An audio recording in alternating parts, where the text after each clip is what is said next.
Yo, Salaam nerds. It's your boy Neebs, aka Watch with Neebs, and I'm here with my co-host Jazz, aka DJ Go Go Gadget.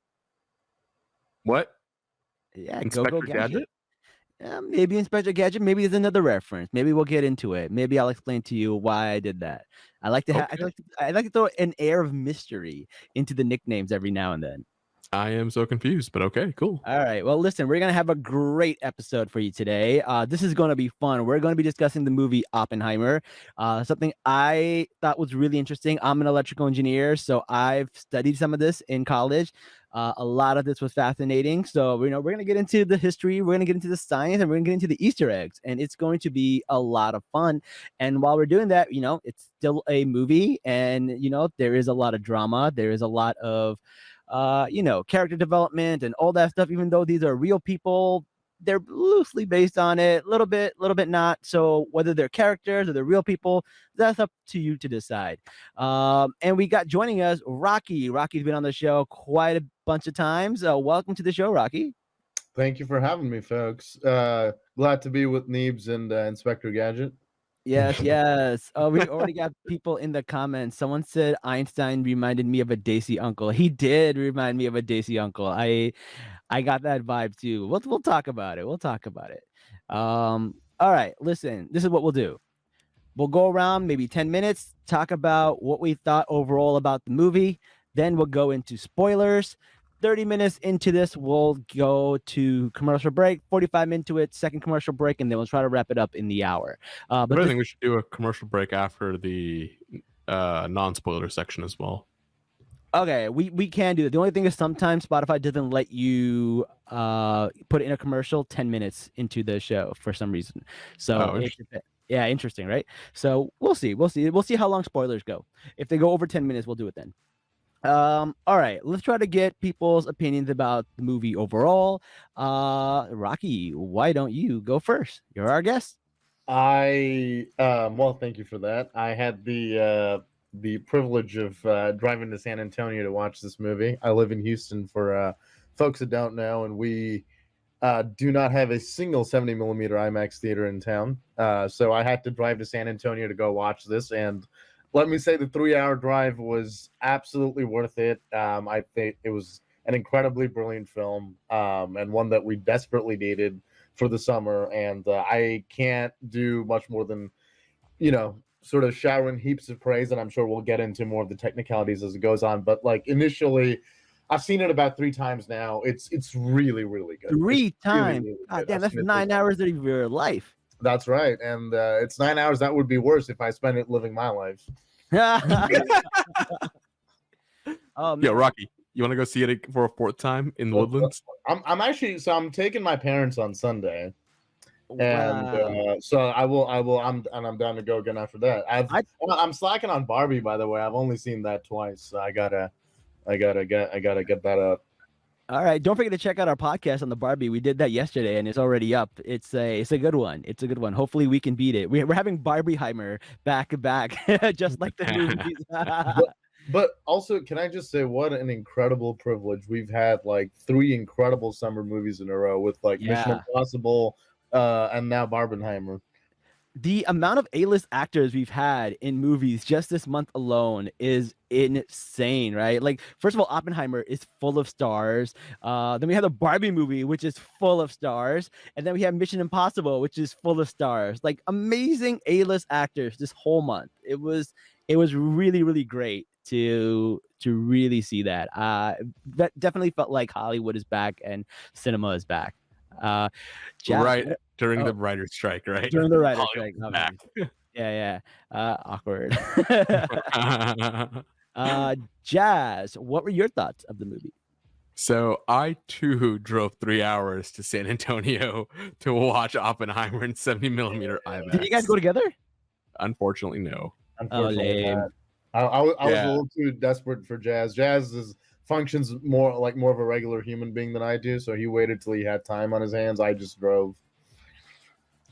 Yeah, I was actually gonna ask Rocky if he wanted to go again, but that month just didn't work out because he actually had work for the first time ever, right? And so Wait, Rocky had a job? Rocky has a job now. I do have a job, contrary to popular belief. People do pay me for stuff. Why I don't know yet, but I don't ask too many questions. Fair enough. Fair enough. All right, Jeff, Yeah. what were you saying? Yeah, so I did also go to see the 70 millimeter production of it, and I want to compare it to the 4K IMAX laser that we do have here. Mhm. We have all the digital formats. The only format we don't have is like the true film format here in Houston. Okay. So I do want to see the 4K laser one up in the Woodlands, and I am going to compare it to that later. But the 70 millimeter version that I did see, oh my god, man! Like the details, the clarity, the contrast, just it was definitely a different experience. I didn't like the theater that much. I thought it was kind of dingy, but the image itself was amazing. Did you watch it at the AMC or did you go to Santikos? I went to the AMC. I went to the AMC. Okay. Yeah, it was inside a mall, and it's like they took a old department store and converted it into an IMAX theater separate from the AMC and all the other like screens they have there. It's like you have to like buy a ticket, go down the escalator, go down the hall, go down another hall, and then you get to the IMAX portion of it. It's so funny. I think that used to be a Macy's, if memory serves. Yeah, I so might they be converted. wrong, but I from what I recall, that it's also the place where they screened the Alamo movie. Yeah. Interesting. So I watched the movie in Dolby Digital because I was doing Barbieheimer and this back to back, and it was the one where timing would work out. Also, I was in California at Comic-Con, so it was fun to see people dressed up in all the Barbie outfits, going from one theater to another. We definitely did Barbieheimer back to back. It was a lot of fun. I wore an army jacket over my pink shirt, so as soon as I come out of the theater, I take off the army jacket and then expose my pink shirt. So it was a lot of fun. I really enjoyed the experience. The hype, the memes, everything was incredible about this movie. When they released this movie, I did have mixed feelings about it, right? And I was like, okay, after watching American Sniper, I'm like, America is the only country that will show their soldiers killing civilians and innocent people and then make a movie about how their soldiers came back to America and felt sad about it. And this is pretty much the same thing, where it's like Oppenheimer kills all these like people and he feels sad about it, and then make a movie about it, and they're probably going to win him an Oscar. Is really funny. So I was like, ugh, do I really want to watch this? But it's Christopher Nolan. I know it was going to be made really well. I was definitely pleasantly surprised about a lot of the stuff that happened here. Some stuff I wasn't really crazy about. Like Rocky said, he wants to take his parents. I also want to take my parents to this movie, but like the nude scenes are a little aggressive and very awkward. So I don't think I will be doing that. I felt that was a little bit much, but we'll get into that. They last enough to where I can get by with it with my parents. Really? It's only for like 2 scenes, and one of them is not actively a sex scene. It's mostly one where they're having a conversation. So I feel like that I can absolutely worse stuff with my dad. A conversation shirtless, like the breasticles are all out there, man. I watched Jodorowsky's The Holy Mountain with my dad. This is comparatively tame stuff. All right. Well, my parents are a little more conservative. Okay. I don't know. So we'll talk about that. So overall, I definitely love this movie. Great experience, great filmmaking. It does seem a little like, there is a little bit of propaganda in this, but it's more of a, tale of a man. And based on what I know of Oppenheimer, before I watched the movie, I think it's pretty accurate to the things that people know about him. So I didn't see anything where I'm like, oh, they totally ruined that. That definitely didn't happen. I definitely think a lot of it was pretty fair from the documentaries I've seen and the stuff that I've learned in my classes. But my classes were definitely focused more on the difference between fusion and fission, which is the part that I really like. So if you don't know, like, fusion is when 2 nuclei bond together to release a lot of energy, and then fission is what they just discovered at the beginning of the movie, and that's when you have like one nucleus and you split it. So basically you split the atom, and it goes into a chain reaction. what I really loved about that is when they explain it, the way they show it with the atmosphere, kind of just like in a chain reaction. The imagery is just amazing. Definitely love this. Fusion is something that is not invented yet, because in order for us to make something with fusion, we would need like 1,000,000 degrees, which is like the temperature of the sun. So fusion isn't something that we could kind of do at the moment, but fission is something that, you know, we do all the time. Nuclear reactors and stuff like that will always do stuff in wasn't that. there a new nuclear reactor that went online recently? Yeah. And another thing that they mentioned in this movie, which I thought was cool, was the China syndrome. So if you know what the China syndrome is, something else I learned in my class is if a nuclear reactor melts down, it could potentially melt down to the core from like the US to China. That's called the China syndrome. What? Yeah. My mind was thinking something else completely. No, it's called the China syndrome. So it melts down from the US to China through the core. So it's a lot of cool stuff that I remember learning about in my classes, and definitely like I don't know them as well because, you know, it's been like 20 years, but like some of it did like bring back like, oh, they're doing differential equations here, they're doing this, they're doing quantum mechanics. So it's really cool. I really enjoyed this movie from the standpoint of like someone who likes history, someone who likes engineering, and then just someone who likes the work of, you know, my colleague Christopher Nolan, who I was, you know, worked on a movie with. I was an extra in the Dark Knight Rises. Calling him a colleague. I called him a colleague. I love it. I love it. He directed me. He told me to slow down when I was running away. That counts, guys. That counts.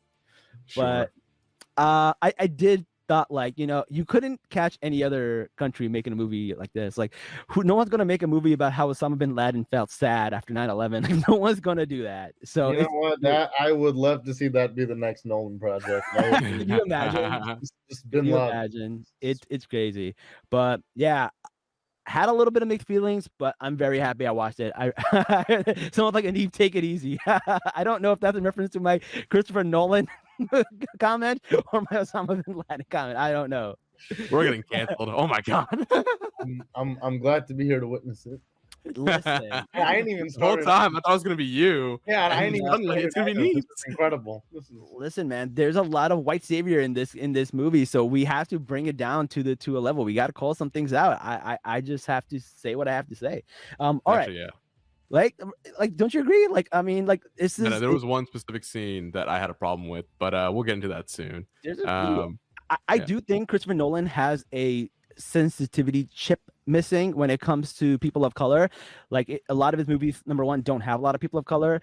Also, he whitewashes a lot of characters. Like, if you go to the Batman, Talia, Ra's al Ghul, Bane, all been whitewashed. And then if you go to Dunkirk, they left out like all the Daisies who were there under the British Army. Like, it was a big part of Dunkirk, and he just completely left that out.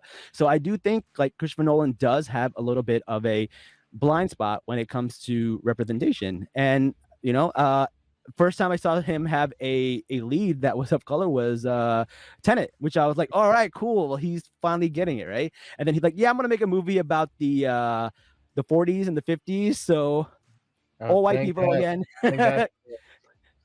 No one can call me out on it. God damn it, Rocky. All right. Now that we've evened the playing field, now we can start praising the movie. We can't just be all sunshine and rainbows. We can start praising the movies now because there's gonna be a lot of praising for it. The movie starts off with oh, by the way, spoilers. Ooh, should we go to commercial? It's over 10 minutes. Yeah, we can do commercial now. All right, guys, we are going to commercial. So. And we're back. All right, guys. So we are back, and we are going to start going into the movie. So we will be having spoilers. If you do not want to be spoiled for the movie, give us a like, give us a share, give us, a great comment and review, and then come back and, watch the podcast. It'll be fun. All right. The movie starts off with Oppenheimer in school, and he is actually not a great student, which is actually true. He was actually a great theorist, but he was not a good engineer. He couldn't do things physically. So he's like failing this class, and he's probably one of the worst in his class about it. And he gets so much shit from his teacher that he tries to poison him with an apple, a cyanide apple. Now, in real life, when the story is told, it's not cyanide, but Christopher Nolan was like, all right, what's the most easiest poison that people would understand? Cyanide. Yep. So he used cyanide.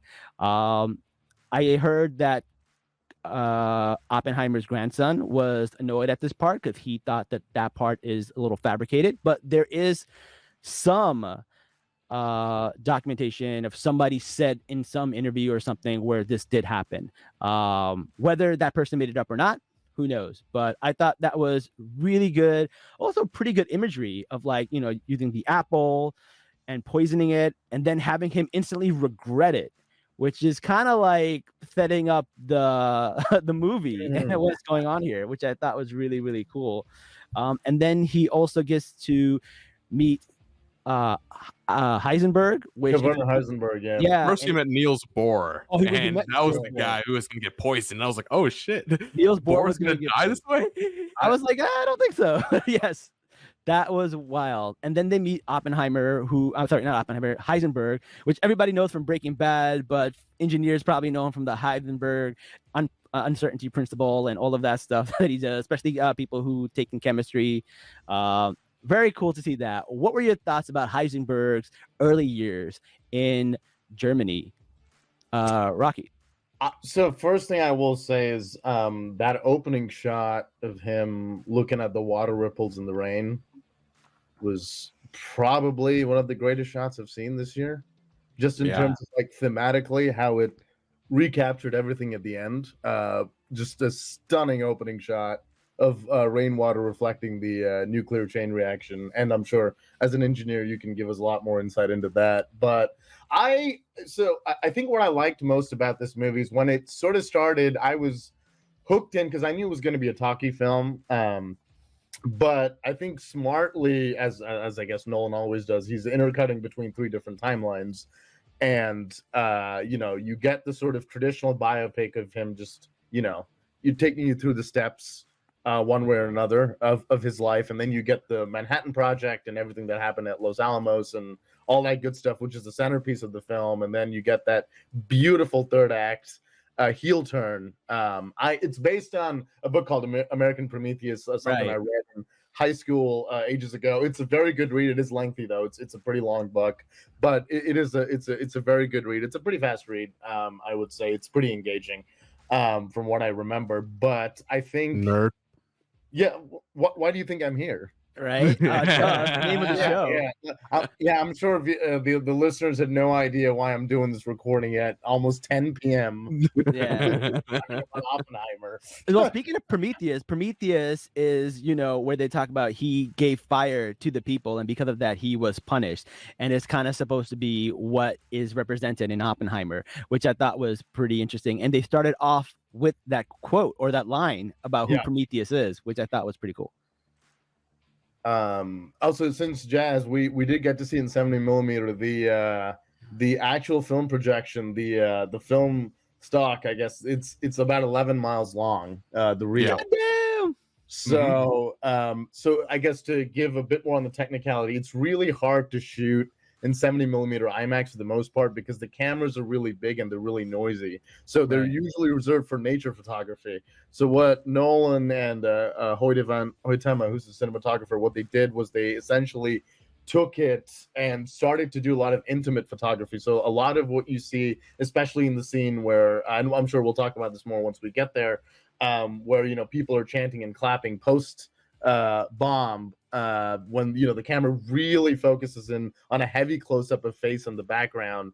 You know, it's sort of really interesting to see that blown up, and you really get to see the textures on an actor's face. And film composition projected, for the most part, you'll get a resolution like you've never seen before. I mean, I heard they had to do that for the black and white scenes too, and that wasn't invented yet. They had to invent that or something.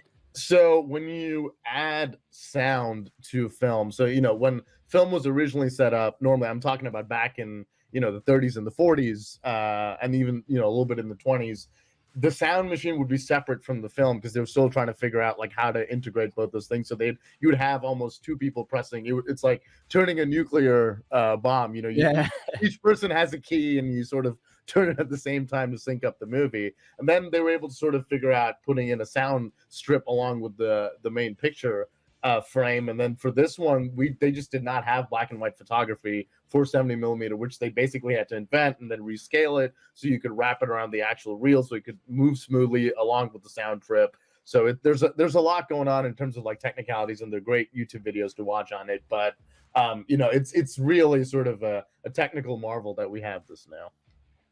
Fascinating. Cool. Jazz, what about you? What were your thoughts about the early years of Oppenheimer? So this was really cool. Like the way he was visualizing everything from the beginning. He was a bad student, but then he ended up being great. Something I relate to because I was a horrible student, and then now I'm actually moderately successful. So you're great. Tutti great, you're very great.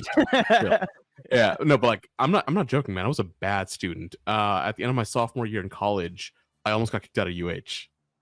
Okay. Like, yeah, I almost failed out. Like that's how bad I was. Did you poison the professor? No. I actually liked my professors. They were great. Go Cougs. So if you did that, you could have been building the next bomb right now. Whoa, easy there. Down, guys, on this podcast. Let's take it easy. We're getting canceled for sure. One thing that they don't mention is how privileged Oppenheimer was. He wasn't like this poor guy who got into like a school on a scholarship. His family was very rich. His mom was an artist. His dad was in the garment industry. They were very privileged. They were very rich. But he was still like a very unique kid where he would go to camp and like the kids wouldn't like him, but he would also bully a lot of the kids too. So it's kind of like a two-way street. And one time they locked him in a freezer and covered him in like green paint, like his whole body, like even his genitals, like crazy. So like he had some trauma as a kid for sure, but he was also rich. So his family was able to like put him in the best schools and get him the best education. And a lot of that came send him to Europe. Yeah. College. Well, he went to Europe a lot because a lot of it is because he didn't like the people in the US who knew him. So he went there to reinvent himself. And that's where he got the hat and the pipe, and he came up with this like whole new image in real life. That's actually what happened to him. The United States, we also didn't have like a quantum mechanics program right at the time. So if you wanted to study theoretical physics in general, Europe was the place to go. Yeah, absolutely. In fact, there was the first Pakistani to ever win a Nobel Peace Prize was actually there in Germany for that too. So that was really, really cool. I don't know if you guys, I forgot his name, Abdus Salaam, I believe his name is, which is a really interesting story because he was like supposed to be Pakistan's biggest hero, first Pakistani to ever win a Nobel Peace Prize, and Pakistan wouldn't claim him because of course not. Yeah, because he was Ahmadi. So they were like, you're not really Muslim. So on his grave, they have written the first Muslim to win a Nobel Peace Prize. And like people came in and they like erased Muslim on his grave. Like that's bullshit. Yeah. So he's just the first person to win the Nobel Peace Prize. Yeah. Well, he's technically like, still the first Pakistani, but you know, Pakistanis and Ahmadis, and they have issues with that. It's not even just the Ahmadi community. It's like also like look at Malala Yousafzai, right? Like Pakistanis hate her. Like we just hate ourselves for some reason. It's so dumb. It's not that they hate ourselves. It's just that there's a lot of people who believe conspiracy theories, and they believe she's part of the U.S. government to kind of make Pakistan look bad, and she's like a puppet and a ploy for the West. And it's just really dumb and really bad. But yes, Malala is the second. So shout out to her. So we got two, which is pretty dope. So definitely like that. All right, now let's go back to the movie. In the movie, this is where we start seeing stuff in black and white and color and go back and forth. Now, a lot of people were a little confused about what was black and white, what was color. Because when we see Cillian Murphy, he is in color, and it's the past. It's everything that's happening in his like school in Germany. But then when we see Strauss, it's in black and white. And then when we see him again making the bomb, it's in color. So it's very confusing to a lot of people. And then like obviously you pretend like you knew it all along, but you go back online and you check what happened, and they say that it was because it was different perspective. One is from the perspective of Oppenheimer, the other is from the perspective of Strauss. And a lot of that is because Strauss, it was a kind of person who would see everything in black and white, in terms of like what someone's doing is wrong, what someone's doing is right. So I thought that was really interesting. And then in the beginning, they're in Princeton, shout out New Jersey, yay. He gets a job there. Strauss talks about being a shoe salesman, and then Oppenheimer calls him a lowly shoes salesman, and he goes, no, just shoe salesman, which is a hint to how the rumor is in real life that Strauss was actually really offended by a certain off-color comment that Oppenheimer made about him, and he held that grudge. It's like that Michael Jordan meme, like I took that personally. that's what happened with Strauss, right? And then Oppenheimer would humiliate him again at the Isotope court hearings and stuff like that. So man had a grudge. Man will hold a grudge. But I did like the scene where he goes and meets Einstein, and all the memes came out saying like, this is like the Avengers for like people who can do math. And I thought that was hilarious.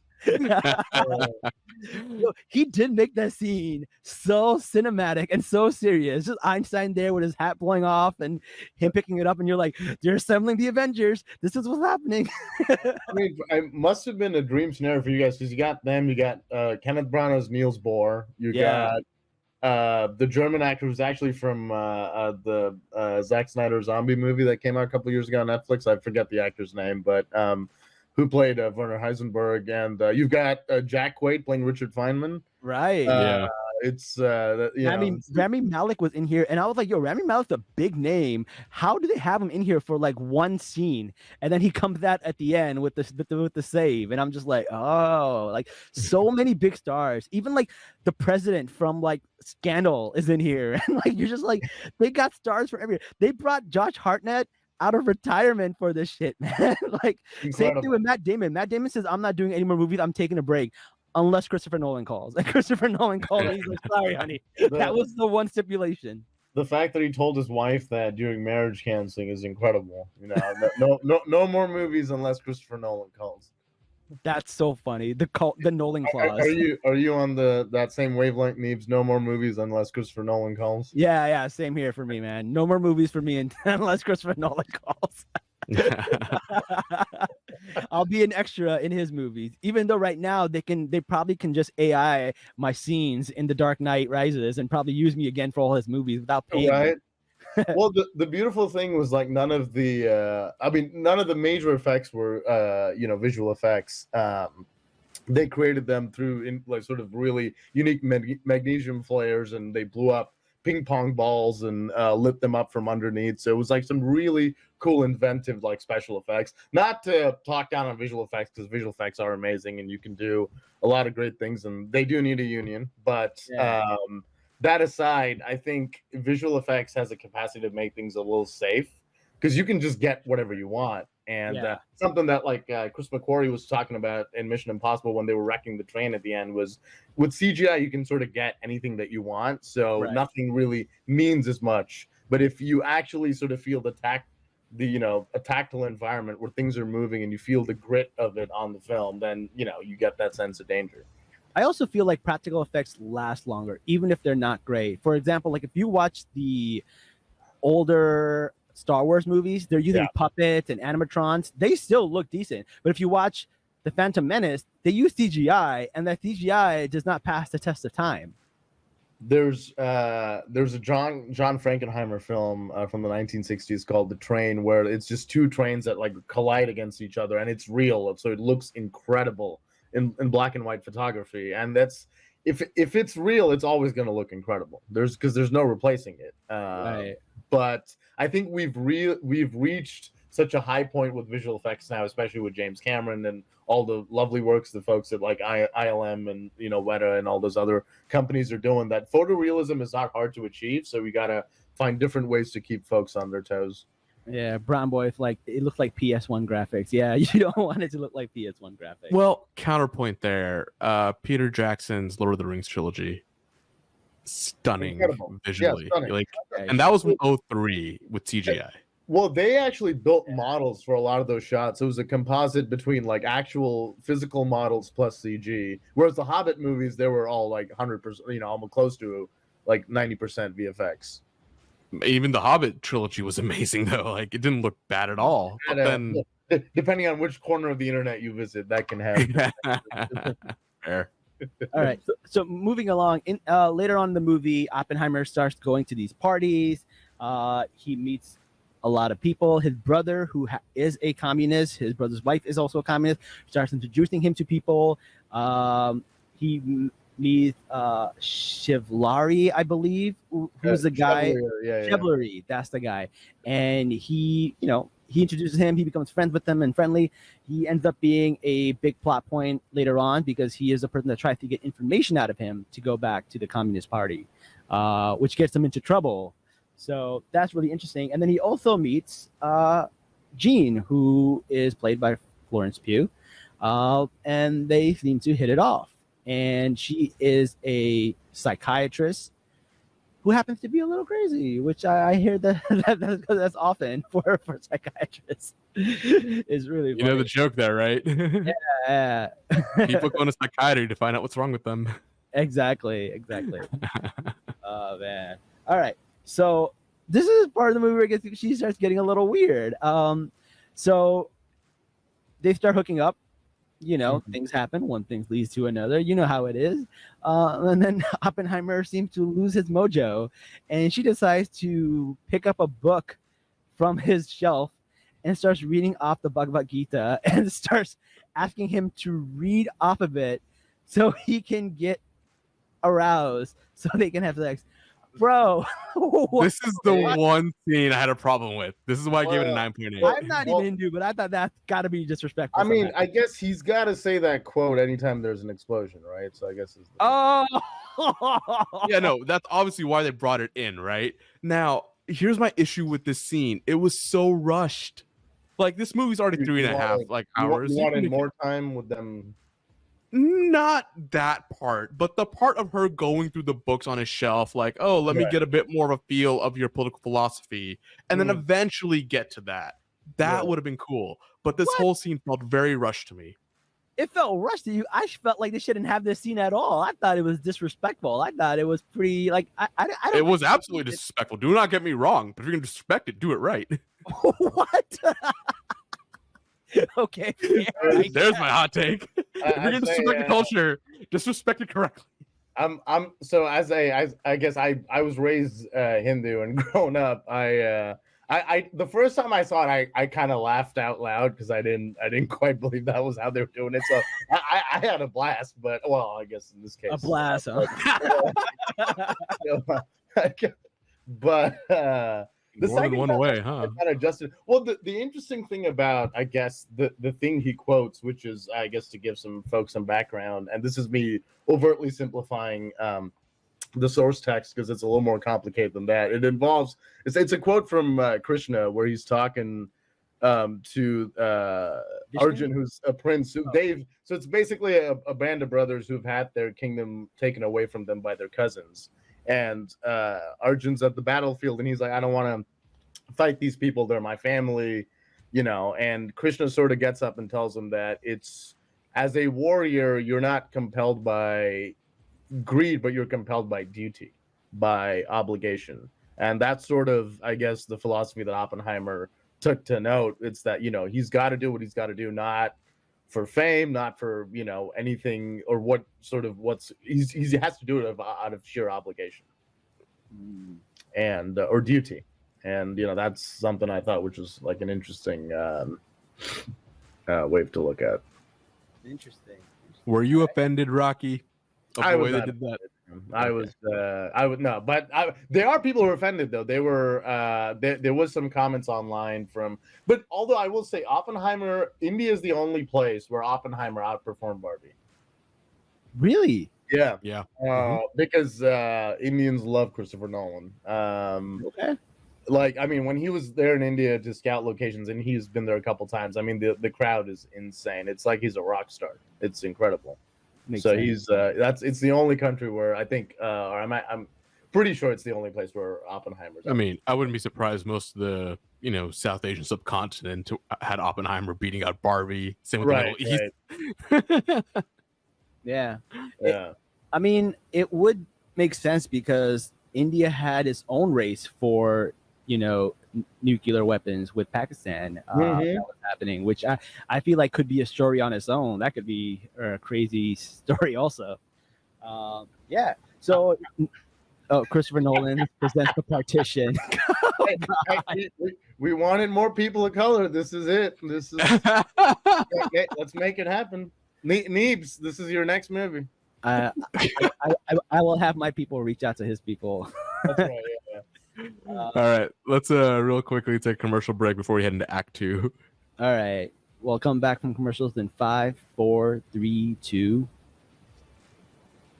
And we're back, guys. Welcome back. All right, so now we're introduced to Leslie Grove, played by Matt Damon, which phenomenal. I think Matt Damon just kills it in this. And they go down to New Mexico, and they pick New Mexico because they feel like it's uninhabited. There's a lot of area. Oppenheimer would often go there with his brother. One thing They're from there. Yeah, they're from there. But one thing they don't tell you is it wasn't technically uninhabited. There were people who lived in that area. There were Indians there. There was a lot of people who were exposed to a lot of things because of the testing, and they're called downwinders. You can look them up. There's still a lot of people who have been affected by that. So something I feel like the movie did get a little bit wrong. Jazz, what are your thoughts? So these scenes were beautiful to me, man. Like just seeing the open field, seeing the horses, the rain, the sky, everything. It was just beautiful. This intro scene to Los Alamos, 10 out of 10. Yeah. I mean, that's why you go to the movies, right? To sort of see this in a huge, wide sort of, cinema scope. I mean, the interesting thing about 70 millimeters, you cannot cut too fast because the screen's too big. And by the time your eye absorbs all the information that's on the screen, it takes a bit because it's just pretty big. So you sort of have to give them the breathtaking vistas for a while just to, get your mind and eyes acclimatized to what's being shown. Yeah, totally. So we also get to meet Edward Teller, who is an important person in this story. He is the person who comes up with the calculations that lets people know that if they do this, there is a chance that when the air gets on fire and there's a chain reaction, this chain reaction can never stop. It may never stop, meaning oxygen is also just an element. There's atoms and stuff like that. If a chain reaction causes the atoms there to also split, there's oxygen in the atmosphere all over the world, and it could literally blow up the entire planet. And they were like, all right, let's take this to Einstein, and go back to him and figure out what we need to do. Definitely one of the biggest plot points in this movie. And this line was also mentioned in Tenet. It was mentioned in Tenet, which is kind of like, did Christopher Nolan already have an idea of what movie he was going to be working on after this, which people are speculating, which I thought was really, really cool. The visuals of that were just really, really great. And then Teller was the one person who was like, no, I don't think we need to make an atom bomb. We need to make a hydrogen bomb. And for those of you that don't know,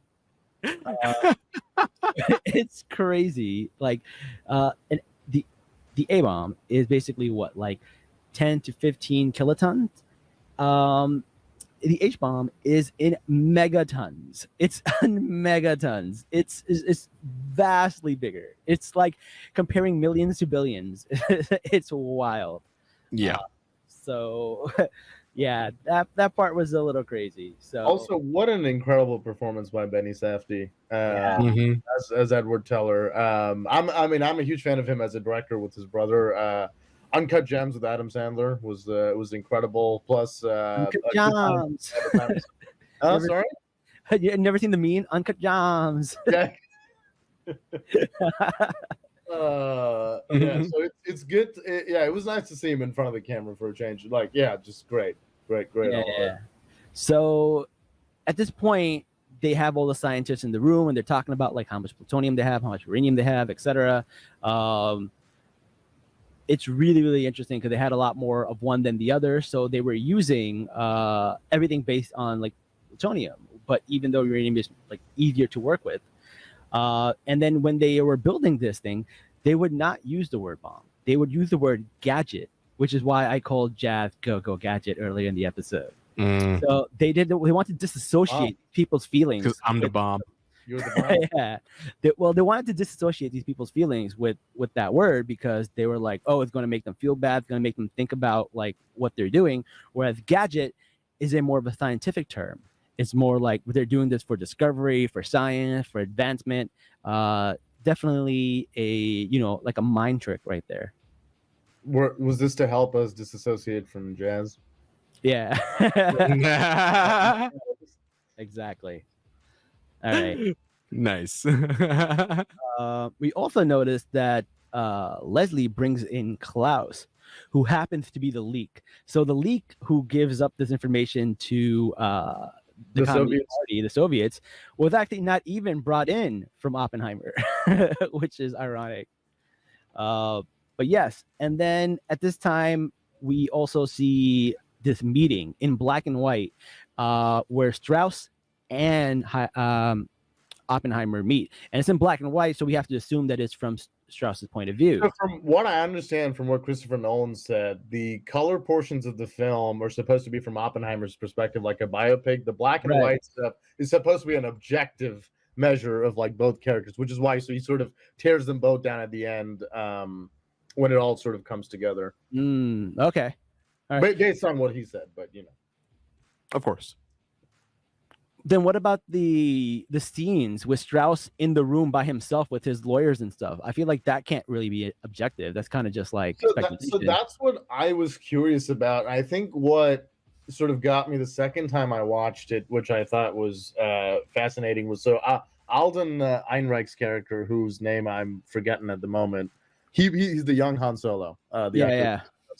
So he's sort of got an interesting character arc, and that's what I find sort of deeply fascinating about this movie, is that every minor character also has their own character arc, even if it takes sort of a long time to get to it. Right.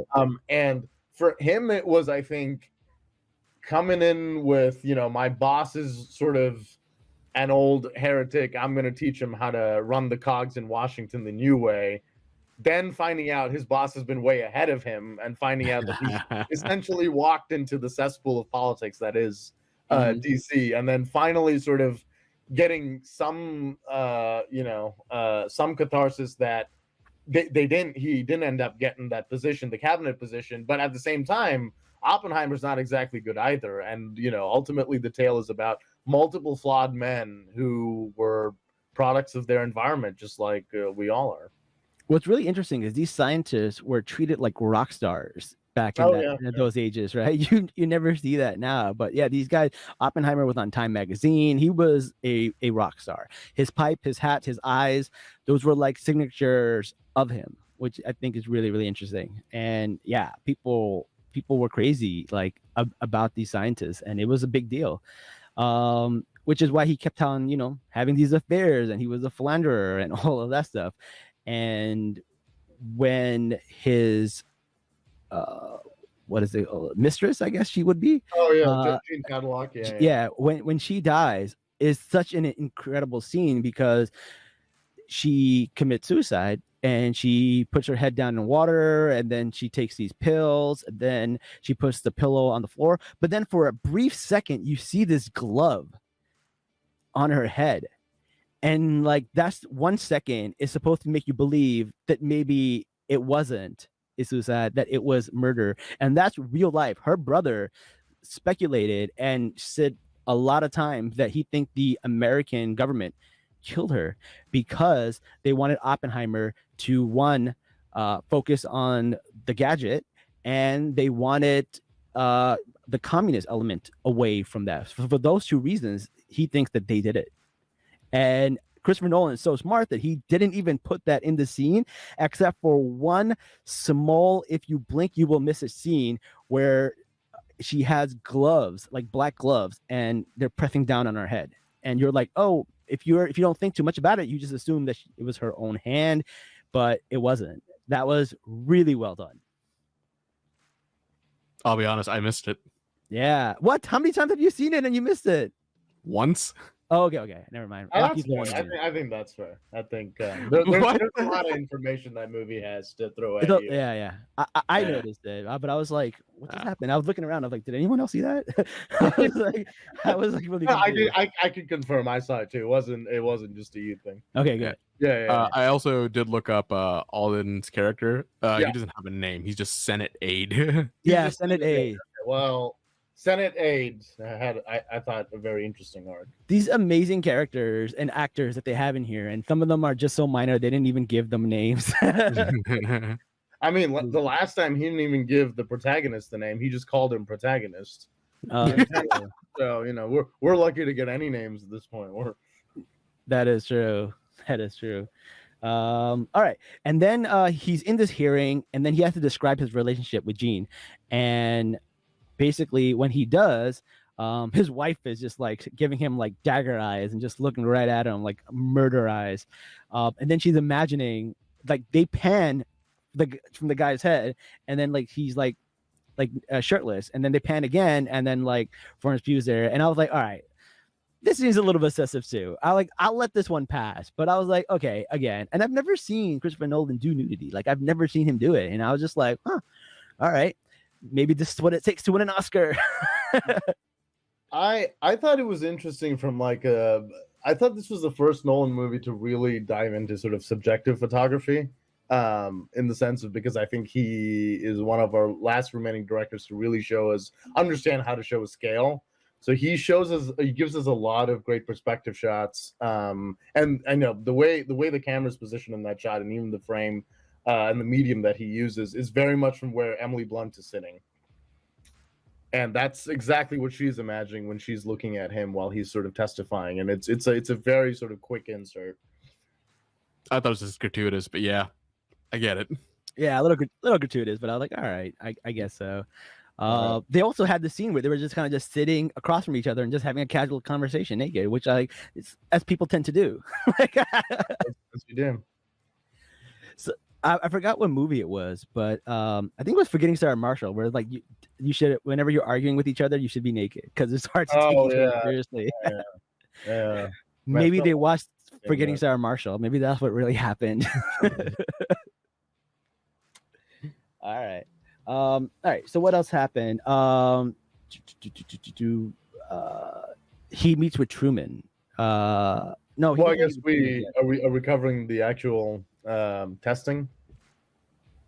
Yeah, I guess we have to. Yeah, let's go back to the actual testing because I think he meets Truman later.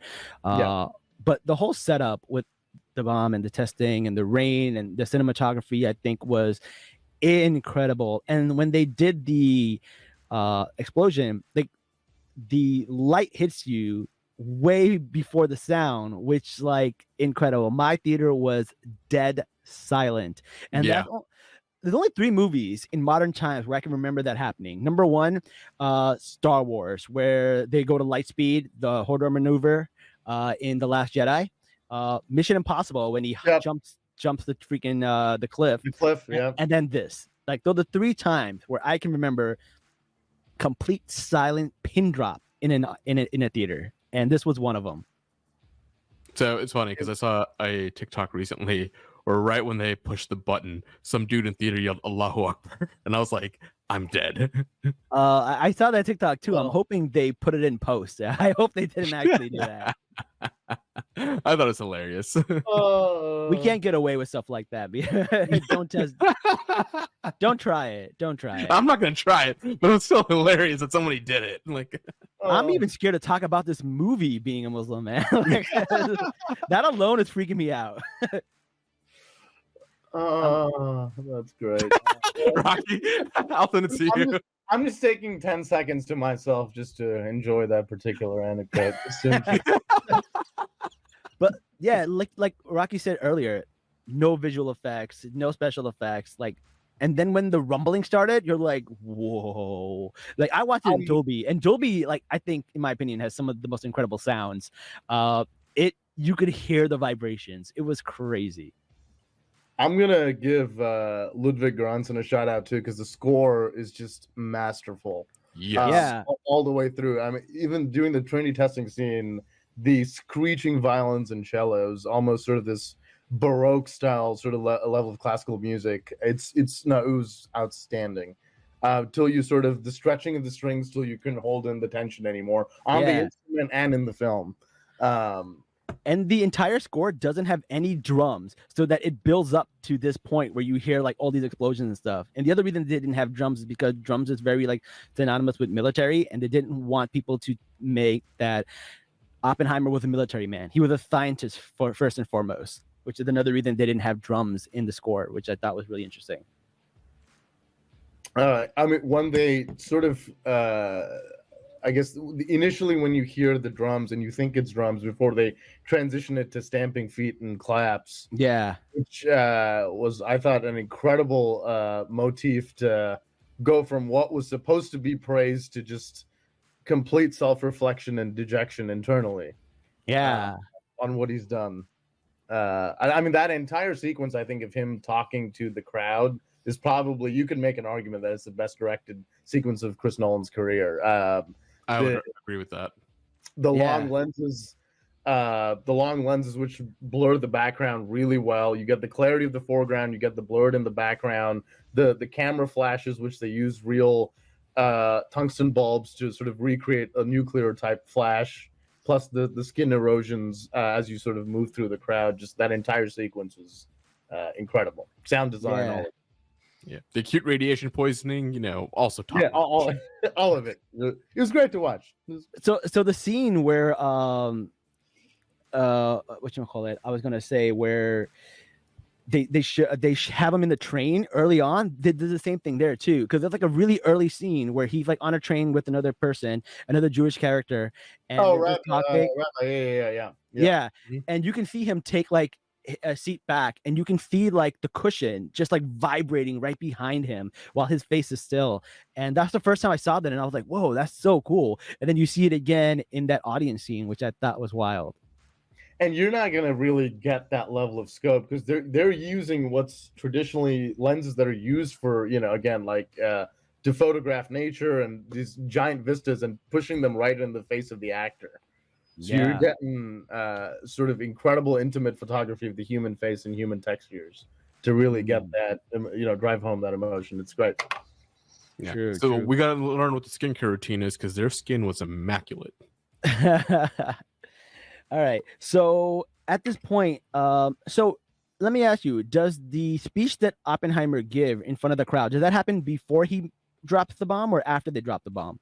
It happens after they drop the bomb. Okay, so let's go back before they were dropping the bomb and talk about like the Harry Truman conversation where they're trying to decide where to drop the bomb, and they're just so casually going like, not Kyoto, me and my wife honeymoon there, which is actually a line that was ad-libbed and is also a real life thing that happened, which is wild.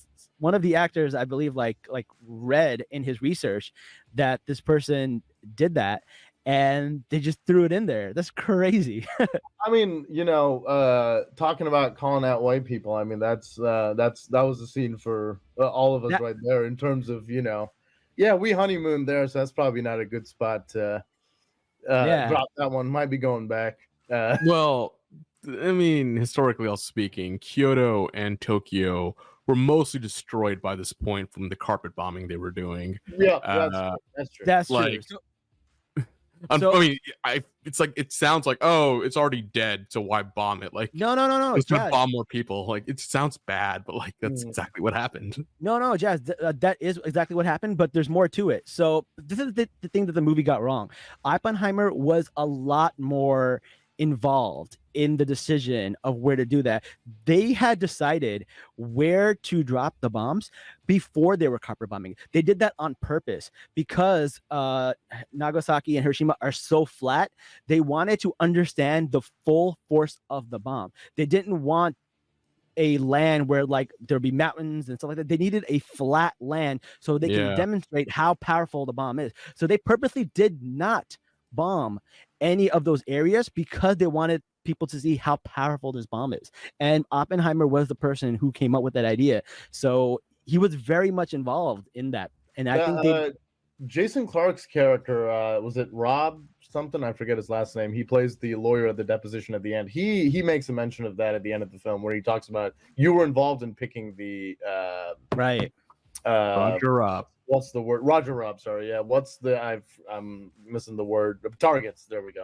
And picking the targets for where to for lack of a better phrase, deposit the A bombs. Deposits. Yeah. I'm dead. Listen. How about we take a commercial break real quick? All right, we'll go into commercial break and then we'll come right back. So commercials in 5, 4, 3. And we're back, guys. All right. So we did talk a little bit about the scene in where Oppenheimer was talking to the audience and telling them that everything was successful and we did this and we brought our boys back home. And that was a real reasoning for a lot of the stuff that he was doing, because he was a Jewish person and we can't discount his Jewish experience because he knew what the Nazis were doing there. And there is a line where they say, I don't know if we can be trusted with the bombs, but we sure as hell knows the Nazis can't, right? And I was like, wow, okay, fair. But the Nazis had already surrendered by the time the bomb was ready. And they were just itching to use it on somebody. They were looking for an excuse to use it. And then Pearl Harbor happened, and they were like, okay, now Pearl Harbor happened, but way before. But way before. Yeah, way before. But it gave them an excuse, or just to say, okay, we can do something, right? Right. Yeah. Right. And then after he uses it, he seems to have this little, change of heart. And a lot of people were like, well, now that you're this big rock star and you're the father of atomic bomb, now you change your mind. Now you want to do this because you don't want someone else to get bigger credit and stuff like that. So that's a lot of the stuff that they're saying, which they were already starting to develop the H-bomb, which is what Strauss wanted. And then we see a lot of the stuff where Strauss wants to get his, I believe, security clearance, removed, and all of that stuff is happening. What were your thoughts about the whole court case between Oppenheimer and Strauss part of the movie, Rocky? I thought it was fantastic. It's sort of borrows heavily from sort of Oliver Stone's JFK, very procedural stuff. It's incredible. And I think what I liked about it is I had a bit of a background, and I was talking to a friend of mine who had not read the book and did not have too much context with the characters, and they sort of said that, look, when the Trinity test happened and then, there was the aftermath, and after he met Truman, there was a little lull in the film. And I was wondering why it's dragging for so long. And then it was sort of like the heel turn in the third act that brought the film home, and which was, he's not a hero and perhaps he's not a villain. It's more of humans are a little more complex than that. They're, you sort of, when you're in the midst of something and you're so project focused, you don't tend to think of, the the causality of events until much after, and what happens then. And I think the big takeaway, I guess, for me is just how human those people were. We were so sort of far removed from history, and you look back at sort of any historical, what we would deem great figures, and the statue comes before the person. And I thought this was one of the very few biopics where the person came, where they built the statue, they broke it down, and then they pushed the person in front of you. Yeah. I also feel like it also had a lot of social network vibes where you see you see the Mark Zuckerberg character in front of a court, and then you go back and find out what's happening, and you keep going back and forth between that. I thought it borrowed a little bit from The Social Network, which is one of my favorite movies, and I really, really liked that. I thought that was really, really cool. I like how Strauss orchestrated this whole thing, and at the end we find out that he screwed himself just as much as he screwed over Oppenheimer, which I thought was interesting. We got Rami Malek's character coming in at the end to kind of just testify against him and kind of just turn on Strauss, which I thought was pretty interesting. What was your opinion on that little twist? Which it is history, so it's not really a twist, but it's still a twist. No, it's great. I was sort of I guess it's been a while since I read the books. I was wondering where Rami was going to come back because I was like, he's won Best Leading Actor. There's no way they're using him for just 2 minutes as a background actor. And then he came back and did the monologue. I was like, okay, so here it is. Okay, so he did his. I thought it was great. I think it was like photographed really well in terms of like keeping things sense. Also, like just incredible job on the editing. I mean, there's a lot of information to pack in this film over 3 hours, and like Tim Burke, the special effects guy, like incredible job. I mean, just the whole technical team all around, I think was just like incredibly impressive. Like Jennifer Lane, who's the editor, she's done a couple. She's done Wakanda Forever and a couple other projects as well. She's one of the best, I would say, in terms of understanding tonal quality and in terms of understanding mood. Just to pack all of this into 3-hour feature is incredible. She's something. Yeah. Well, Jazz, what do you think about the way it ended and the way the whole court case ended? So there's a reason we're gonna get a Captain America shirt today. And because we won. It's not because we won. Yes. USA. No, Captain America. Since we talk about Marvel, fun fact: Howard Stark, Tony Stark's father, worked on the Manhattan Project. That's canon. That's canon. Yes. Yeah. But anyways, the reason why I'm wearing this shirt is like, back in the day, everyone really did put country above, your friends and everyone else. Like, for that betrayal to happen, he absolutely put the country before anybody else there. Because I mean, he really would have died in that era, and he could have gotten away with it. But Rami Malek's character, like, straight up, he gambled, and the country was better off because of it. And it was the truth, which was great. And so that's why I wore the shirt, because like I wish we could go back to that, but we live in a completely different era now. Well, fun fact: his security clearance, Oppenheimer, was just reinstated back in 2022. Oh, so he can go back now. That's well, he can't go back now, but like posthumously, whatever it's called, it's more symbolic. It's more symbolic. It's not like he could be a zombie and have his clearance back. Hey man, they just gave us aliens, so zombies are next. Zombies are next. I mean, remember the bath salt incidents in Florida? You never know. Let's get him back. Wasn't there an Einstein quote that I do remember where he says, Oppenheimer's fallen in love with a woman that just doesn't love him the same way and has rejected him, and that's the U.S. government. Or there's a quote to something similar to that. Yeah. Also, when Oppenheimer does his speech and he leaves that building, and then Einstein pops out behind a bus. I was dying. It was very Captain America in Infinity Wars. He just was behind the bus. It was so wild. I love that scene. Also, I can't believe we haven't talked about this yet, but Robert Downey Jr., man, incredible. Oh, phenomenal. If anybody doubted that he could act, then man. I'm so glad he's back making real movies again. This is lovely. What?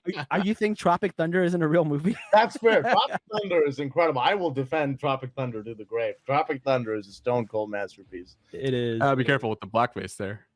Well, that's the point of the movie, right? That's I love new people discovering Tropic Thunder and like having the initial freak out and then sort of he's the dude playing a dude disguised as another dude. Oh man. So we Jr.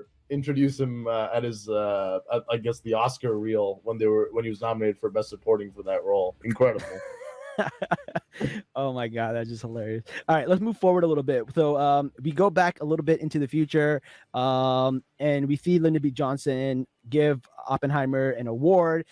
Teller's there. He shakes Oppenheimer's hand.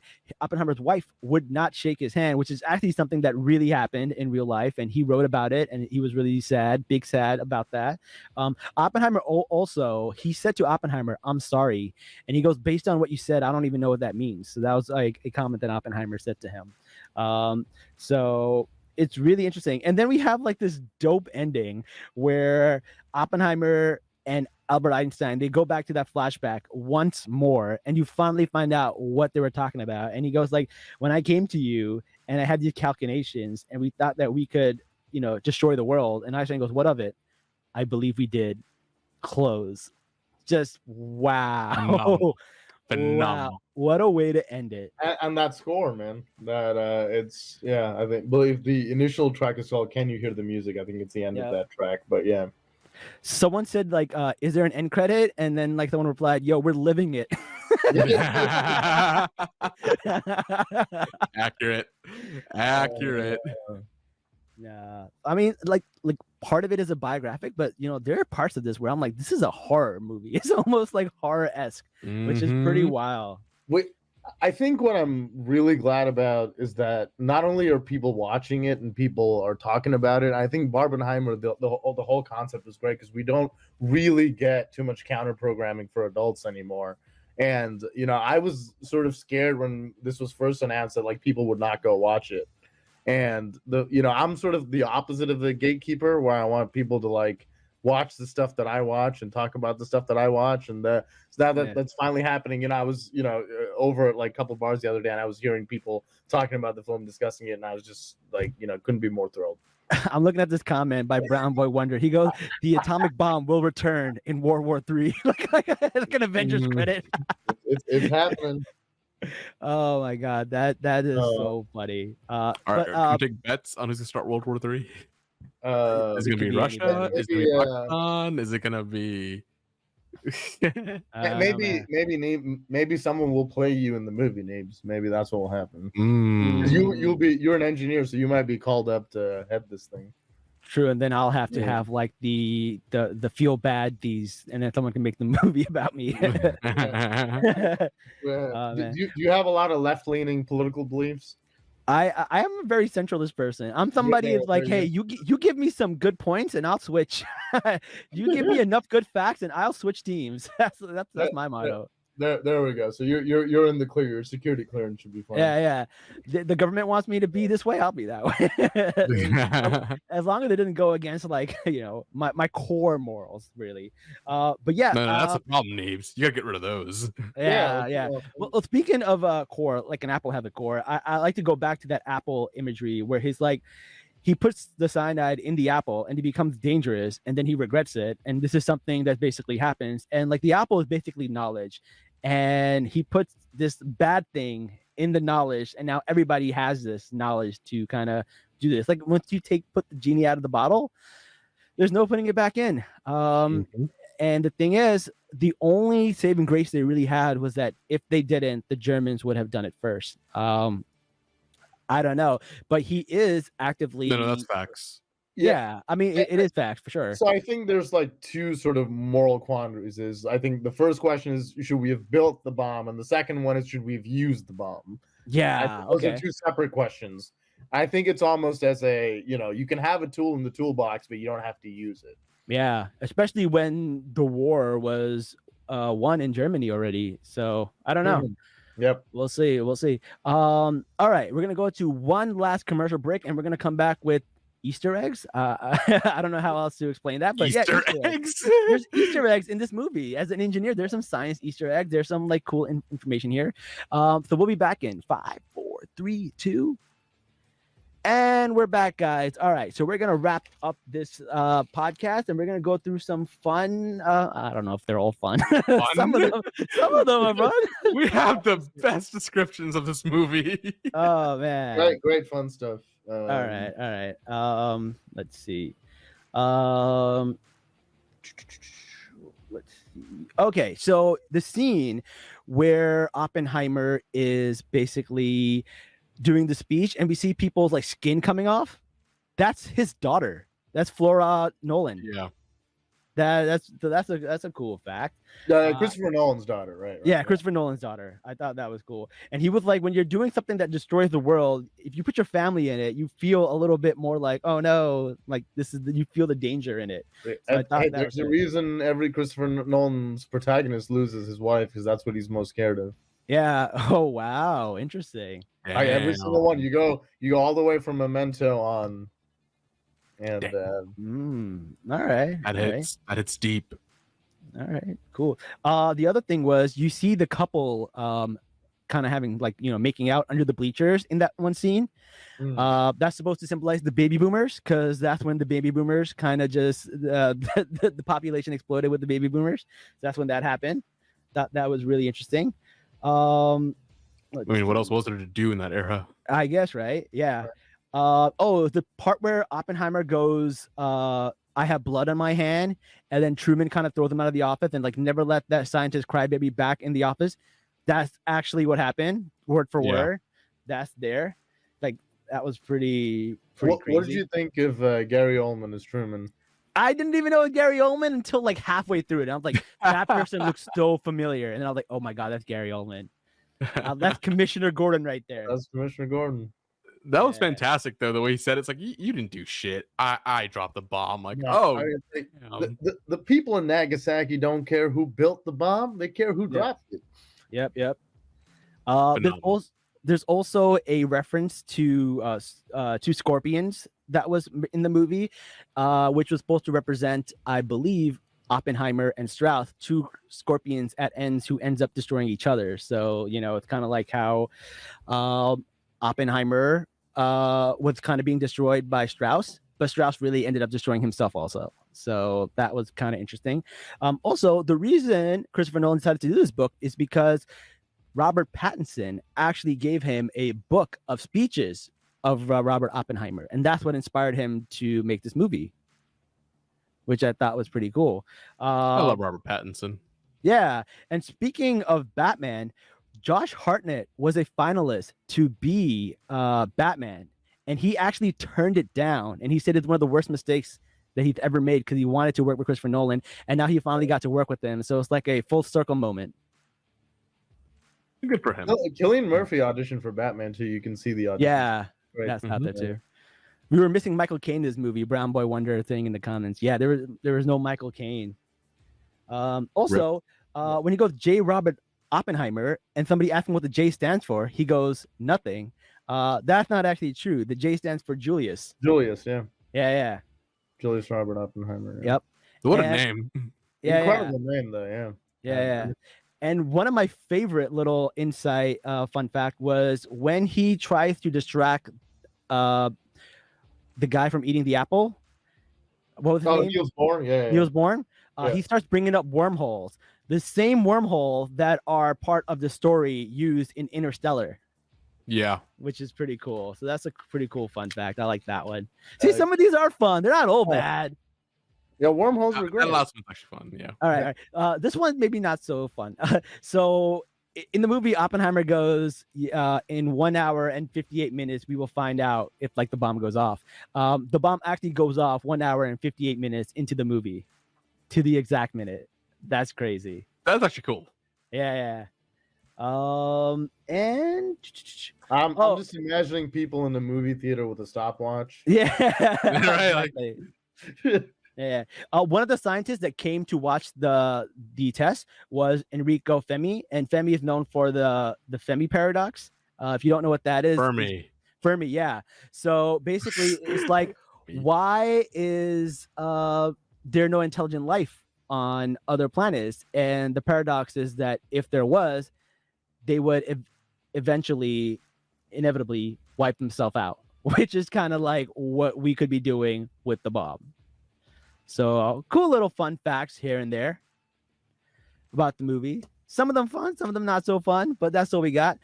Yes, someone said the Josh Hartnett resurgence is here. He was also in a new episode of Black Mirror. That we actually covered that episode of Black Mirror, and it was wild. It was crazy.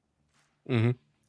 Yep. I can't remember which one it was, but yes. It's the space one. It's the one where the guys are in space and then they have these like surrogates, I guess, like these robot surrogates that like androids. Yeah. And then he kills that other guy's wife. Oh my God, that was crazy. Yeah. Wild. That was during Paul's episode. Yeah. All right. Well, that's all we have for this episode. Anything else that we did not cover? Is anything else you guys want to say that we haven't covered yet? Rocky? No, nothing other than that. Like, it's a genuine technical marvel. It's a brilliantly made film. We don't get these pretty often, and I think when we do, we should definitely go support them. So definitely go watch it.